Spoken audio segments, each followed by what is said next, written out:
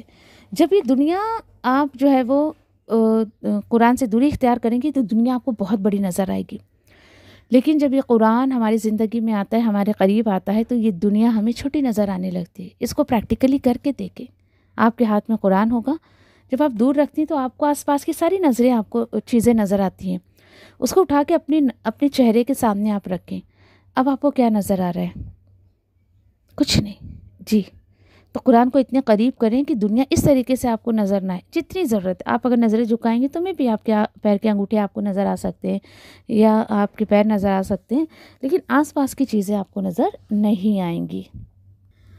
اب اگلی آیت میں ہمیں یہ بتایا جا رہا ہے کہ میں کیسے جانچوں کہ کون جو ہے وہ دنیا پسند انسان ہے اور کون آخرت پسند ہے۔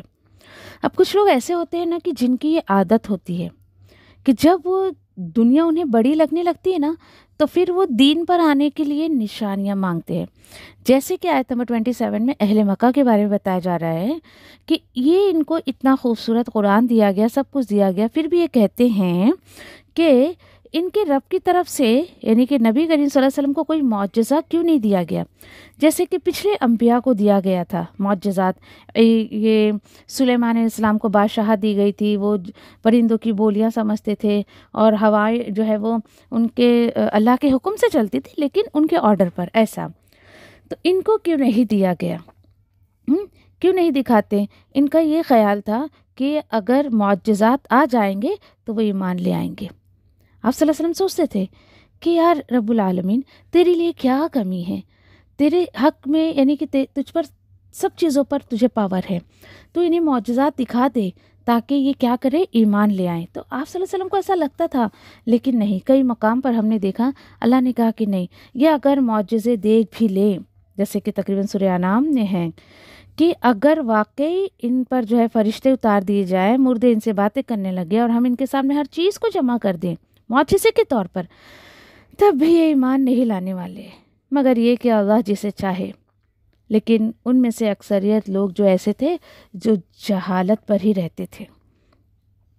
نبی کریم صلی اللہ علیہ وسلم کے بارے میں یہ لوگ ہے نا، اصل میں بڑی ہٹ دھرمی اختیار کرتے تھے، کہنا چاہیے آپ بڑے دھان کے پان تھے یہ لوگ۔ یہ کیا سوچتے تھے، نبی کریم صلی اللہ علیہ وسلم کوئی کرتب دکھائیں یا پھر کوئی ظاہری وعدہ ان سے کریں، اور ظاہر پرست تھے نا، اس لیے ایسی ایسی چیزیں یہ مانگتے تھے آپ صلی اللہ علیہ وسلم سے۔ کفر پر تھے نا، اس وجہ سے ایسی باتیں کرتے تھے۔ ایک بات یاد رکھیں، جس کو اندر کی، جو انسان اندر کی بصیرت نہیں رکھتا ہے نا، اس کو باہر کی نشانیاں بھی کچھ کام نہیں دیتی ہیں۔ یہ چاہتے تو قرآن کو پڑھ کر سمجھ کر ایک بہت بڑا معجزہ یہ لے سکتے تھے، لیکن قرآن ان کے سامنے تھا، ان کے ہاتھوں میں تھا، لیکن اس سے فائدہ نہیں اٹھایا. تو جب ان کے اندر کی بصیرت، اندر کی آنکھیں نہیں کھلی تو انہیں باہر کی نشانیاں بھی کیا کام دیں گی. اسی طریقے سے پھر اللہ نے کہا کہ ٹھیک ہے نا، آپ انہیں یہ جواب دے دیجئے. اور وہ جواب کیا ہے؟ اللہ سبحانہ تعالیٰ جسے چاہتا ہے گمراہی میں ہی پڑے رہنے دیتا ہے. اور رب العزت نے جو ہے اپنے نبی صلی اللہ علیہ وسلم کو حکم دیا، آپ انہیں یہ بھی کہہ دیجئے ہدایت اور گمراہی تو صرف اللہ ہی کے ہاتھ میں ہے. جسے چاہتا ہے ہدایت دیتا ہے، جسے چاہتا ہے گمراہی میں پڑے رہنے دیتا ہے. کس طریقے سے؟ گمراہی انسان خود چوز کرتا ہے. کیسے؟ اسے پتہ ہے کہ یہ غلط راستہ ہے، یہ غلط کام ہے، اس کو نہیں کرنا چاہیے، پھر بھی وہ اس کو کرتے رہتا ہے. ہاں لیکن جب ہدایت کی بات آئی تو بڑی خوبصورت بات اللہ سبحانہ تعالیٰ نے بتائی. آپ سوال لکھ سکتے ہو، پھر ہدایت کس کو ملتی ہے؟ تو یاد رکھیں، من یہدی الیہ من اناب. سبحان اللہ. وہ ہدایت دیتا ہے اپنی طرف جو اس کی طرف رجوع کرتا ہے. اس کا کیا مطلب ہے؟ جو انسان خود ہدایت کی طرف چل کر آتا ہے، اللہ سبحانہ تعالیٰ اس کو ہدایت دیتا ہے. من اناب آیا ہے، دیکھیے، جو توبہ کر کے اللہ کی طرف پلٹتا ہے. اور انابت، یاد رکھے کہ انابت جو ہوتی ہے، اصل انابت ہوتی ہے خیر اور بھلائی کی طرف رجوع کرنا. کیسے پتہ چلے میں اور آپ ہدایت کی طرف ہے یا نہیں؟ تو بس دیکھ لے ہر بندہ خود کو کہ وہ خیر اور بھلائی کے کتنے کام کر رہا ہے وہ. اور یاد رکھے کہ ہدایت کسی کو معجزات سے نہیں ملتی ہے، رجوع الی اللہ سے ملتی ہے. اگر کسی نے ایک معجزہ، ایک نشانی بھی نہ دیکھی ہوگی، لیکن اللہ کی طرف وہ رجوع کرنا چاہے تو اللہ سبحانہ تعالیٰ اسے اپنی طرف ہدایت دے دیتا ہے. یعنی اس کو نیکیوں کی توفیق مل جاتی ہے اور وہ نیکیاں کرتے رہتا ہے. اور پھر کیونکہ دیکھیں، آپ ایک سمپل سا جملہ یاد رکھیں کہ آپ اپنے گھر کا پتہ کس کو دیتی ہیں؟ راستے چلتے یوں ہی سب کو، جو آنا چاہتا ہے وہ بھی لے لو میرا ایڈریس، جو نہیں آنا چاہتا ہے وہ بھی. جی نہیں، جو آپ کے گھر آنا چاہتا ہے آپ اسی کو ایڈریس دیتی ہے نا. بھئی ایسے ایسے آنا ہے، ایسے ایسے آنا ہے، پورا اس کو سمجھاتی ہیں. اللہ سبحانہ تعالیٰ کا اپنے بندوں کے ساتھ یہی معاملہ ہے. جو اس کی طرف رجوع کرتا ہے اسی کو اللہ ہدایت دیتا ہے. اللہ وہ ہے نا ایک بات ہے، تمہیں چاہ نہیں تو ہمیں راہ نہیں. ہدایت کے معاملے میں اللہ سبحانہ تعالیٰ کی طرف سے کوئی زور زبردستی نہیں ہے. اب ایک سوال اٹھتا ہے، اچھا کیا قرآن پڑھنے کے بعد ہدایت مل جائے گی؟ میری بات سنیے دھیان سے، میں کیا کہہ رہی ہوں. قرآن پڑھنے کے بعد ہدایت مل جائے گی؟ تو مجھے ایک بات بتائیں، آپ کو کہیں جانا ہے، آپ ایک جگہ پر ہیں، ایک جگہ سے اٹھ کر فار ایگزامپل کسی ایسی جگہ آپ جانا چاہتی ہیں جس کا راستہ آپ کو پتہ نہیں ہے. تو آپ سوچیں گی، گاڑی بک کریں گی، پھر درست راستہ ہے اس کو میپ کو نکالیں گی. پھر مشکلات کی وجہ سے آپ کو ہو سکتا ہے کہ راستہ بدلنا پڑ جائے. بھئی یہ راستے پر بہت مشکلات ہے، چلو دوسرے راستے پر چلتے ہیں، ایسی نا. تو آپ کو فزیکلی وہاں پہنچنا پڑے گا. ٹھیک ہے، سمجھ گئے آپ؟ اسی طریقے سے اگر آپ کو جنت تک پہنچنا ہے تو سوچ کر یا صرف قرآن پڑھ کر آپ کو جنت حاصل نہیں ہو جائے گی. آپ قرآن کو گائیڈنس بنائیں، ہدایت کے راستے پر چلیں، اس میں جو مشکلات آتی ہیں اس کو برداشت کریں، تب جا کے کہیں ہم جنت پہنچیں گے. تو کیا پتہ چلا؟ قرآن کو صرف رسمی طور پر پڑھتے نہیں رہنا ہے، اس گائیڈ لائنس کو ہمارے آخری دم تک جو ہے ہمیں اس پہ لگے رہنا ہے. جنت تک پہنچنے کے لیے ایک دو دفعہ پڑھنا سمجھنا ضروری نہیں ہے، بلکہ آخری دم تک اس میں لگے رہیں گے تو بہت پاسبلٹی ہے کہ آپ جنت تک پہنچ جائیں گے. جو امید ہے آپ کو بات سمجھ آ گئی ہوگی. اسی طریقے سے آپ دیکھیں کہ یہ جو لوگ تھے کفار مکہ، یہ بہت ڈیمانڈ کرتے تھے نبی کریم صلی اللہ علیہ وسلم سے. اور آپ صلی اللہ علیہ وسلم کو یہ لگا کہ چلو شاید یہ ایمان لے آئیں گے. تو یاد رکھیں، نشانیوں سے ہدایت نہیں ملتی ہے، بلکہ ہدایت کا راستہ اندر کی بصیرت اور جب باہر کی بصارت دونوں ملتی ہے تب جا کے ہدایت کہیں ملتی ہے. اور اسی طریقے سے جو ہے اللہ سبحانہ تعالیٰ نے کہا پھر یہ اناب کون ہے؟ کون ہے وہ لوگ جو اللہ کی طرف رجوع کرتے ہیں؟ یاد رکھیں، ہدایت کے لیے اللہ نے یہ الفاظ استعمال کیا ہے کہ ہدایت اسی کو ملتی ہے جو اس کی طرف آتا ہے. اچھا چلے ایک ایگزامپل میں آپ کو دیتی ہوں. آپ گھر سے سوچ کر نکلی، آپ شاپنگ کرنے جا رہی ہیں، آپ نے سوچا مجھے گرین کلر کا ڈریس لینا ہے. آپ بازار میں جائیں گی، آپ گرین کلر کے ڈریس کو آپ نے دیکھا اور آپ اس کو لے کر آئیں. ٹھیک ہے، کیونکہ آپ نے کوشش کی، آپ نے اس کو ڈھونڈا اور آپ گئی وہاں پر اور آپ کو گرین کلر کا ڈریس مل گیا.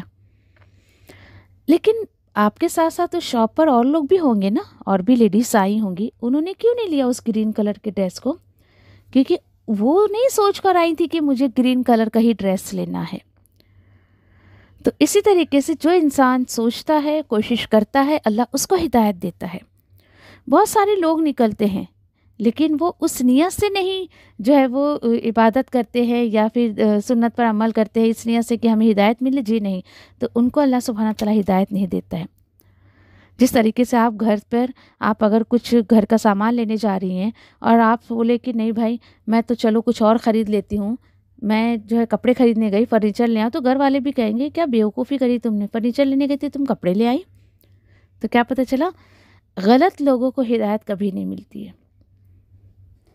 تو جو اس کی کوشش کرتا ہے، اس کی طرف جاتا ہے، اللہ سبحانہ تعالیٰ اس کو ہدایت دیتا ہے.